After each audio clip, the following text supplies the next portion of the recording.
What is up, guys? How we doing? So I know I'm a little late on the live show. I'm on vacation, but I figured I'd go ahead and jump in here and talk about the Supercross and the 250s. Matt, what up to you? All right, dinner just showed up at the hotel room. I am on vacation.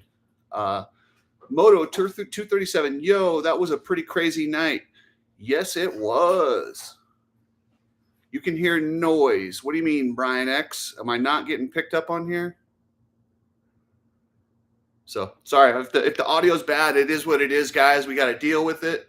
That was some racing, man. Poor RJ, inches from being a champion again, and he had it. It was perfect. I mean, he had it 100%. All he had to do was go a little bit less. Had he just kind of put, I don't know, a couple inches between him and, Seth Hammaker, he had won it. The 250 race was out of hand. I was devastated to see what happened to Cole Davies. That was such a bummer. Aloha, Matthew V. Man, Juju Neil Hammaker. Yes, Moto 237. That was rough. I did not think that was, I don't know, man. That's kind of tough when a guy's going for a championship. But then again, he is part of, the Pierre group, and he's only looking out for RJ and Vialle. So, but yeah, back to Cole Davies. What a bummer, man. What a bummer. That was tough. It was his fault. It was something where he'll learn, it reminds me of kind of how Jet Lawrence was early in his career when he, hey guys, I'm actually in Park City. I'm not allowed to go to the races. I didn't go to the race, but I come out here to hang out with the boys from Nano Extreme, the Grandals, and had a great time. What a bunch of cool people. The Grandal family, they are some of the best people out there. And they got us set up in this place in Park City. And look at that, guys. Like, that's mountain behind me. And that is not a green screen. That is legit. It's pretty cool. But yeah, Cole Davies, that was his fault. He forgot that he wasn't on the track by himself. He's out there going for that fast time, which he had the fastest time, and he cased that rhythm section. But what he didn't know is Jordan Smith was using him as a rabbit. Jordan's coming and hitting that giant quad. And when Davies checked up and then kind of moved over a little bit, there was nowhere for Jordan to go. He had committed 3 seconds before. And I get it. He wasn't that close to Davies, but when you jump that far in a rhythm section, it sucks. And I do think it's funny how they just downplay the injuries. Oh, it's an arm injury. Nah, man, did you see his face? He was knocked out, his back. This is unfortunately, and I sure hope Cole comes back for this. I really do. Dino, Loopy, what's happening? But I sure hope that Cole Davies is able to bounce back from this. This is one of those injuries where it's your back, it's your arm, it's your ribs. Thank goodness it wasn't thank goodness it wasn't paralyzation. We've seen way too much of that this year, and it was scary. You don't roll the rhythms in the middle. No, you do not. And I think he thought he had space and he was just trying to figure some stuff out, but he just came to a stop. I understand taking it easy on the lap, and he'll learn that. He'll absolutely learn that.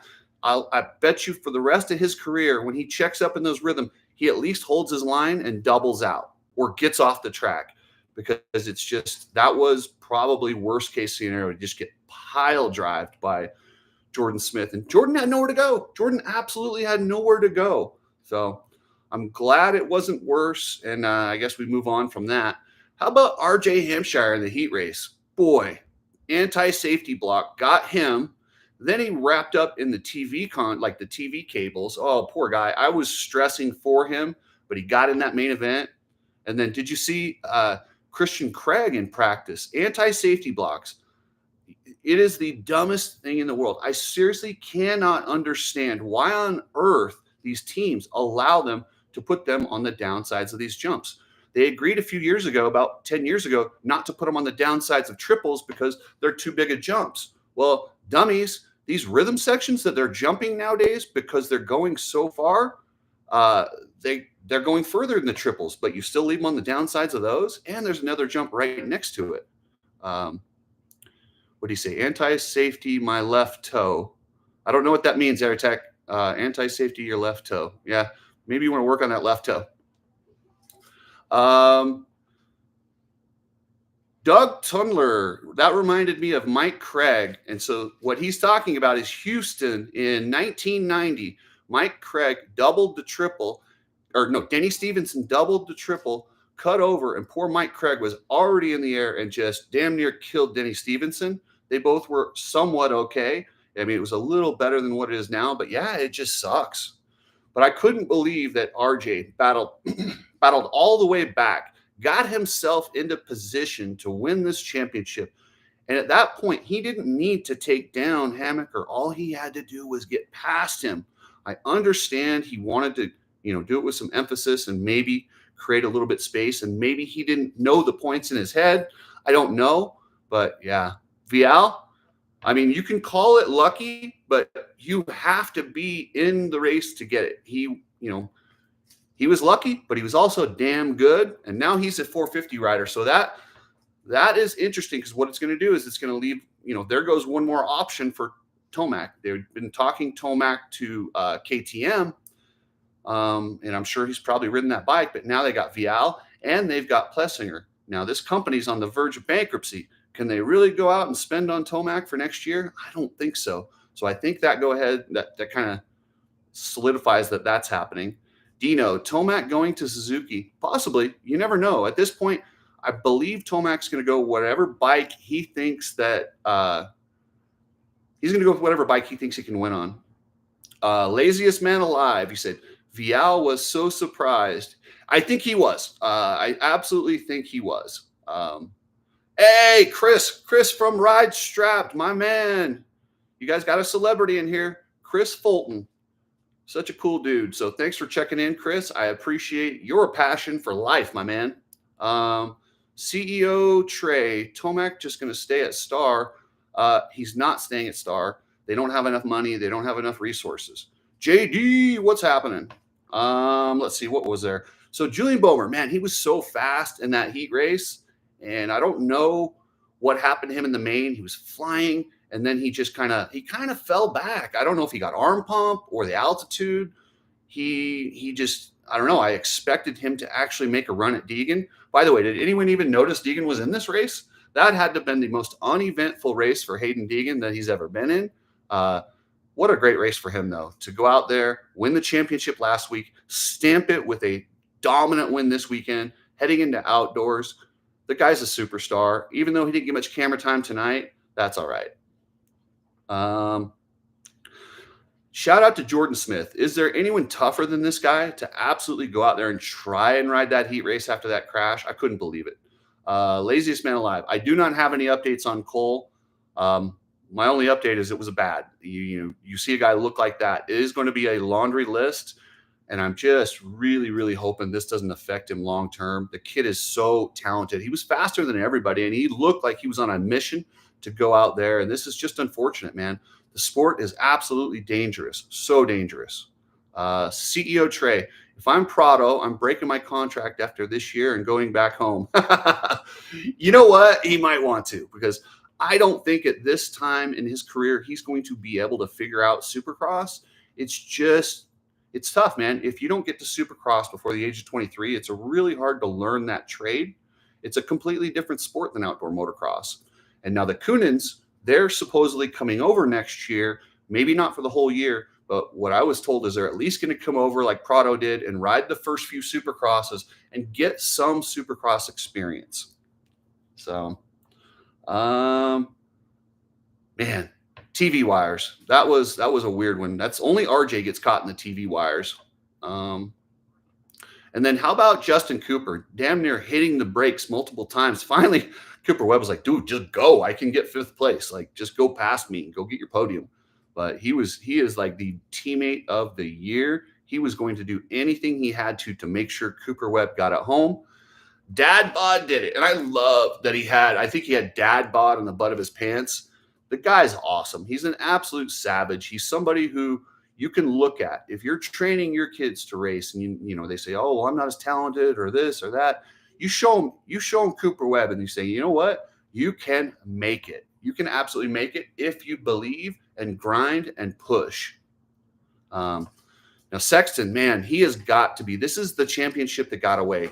He had so many opportunities. If you think back to, the points that he left on the table, Tampa, the Triple Crown, where he didn't have to pass pass Webb, and he still went for it. Oh boy, I mean, that's 6 points right there, and he lost by 6 points.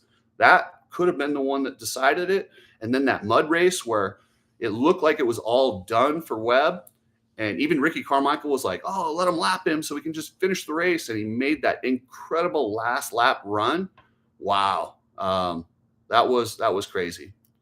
Let's see. Slow Joe, good thing Webb isn't a mud racer. Webb does whatever he needs to do. He might not be a mud racer. He might not be the fastest guy. All Cooper Webb does is win and win championships. He's a savage. Him and his dad, Bod, owned all of, like, this was the most talented Supercross lineup starting the season. And this guy went out there. And I love how Ricky Carmichael lets us in on the inside information. Here he's the announcer. He's supposed to have this information. And he lets us know, oh, yeah, December 5th, he had a thumb injury. Needless to say, he never said any of that. What a dumbass. What a dumbass. Like, your job is to keep us informed. And if you're not going to keep us informed, then you could just fuck off. God, I hope they get rid of him. But I was very happy to have Stewart in there. Stewart took a lot of his talking time tonight, and it was so good. And James Stewart might not be perfect with his English language, but he gives you what he thinks. And really, that's all I can ask for.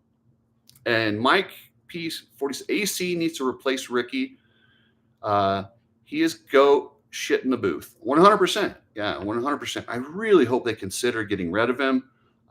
Yeah, it's interesting. And hey, how about Malcolm Stewart out there riding the wheels off that thing? And I think he got, I don't know, I think he got signed again for Husqvarna, assuming the Pierre Group has enough information or enough money to keep them going. I'll research that and confirm that. But I believe him and RJ will be 450 for Husqvarna.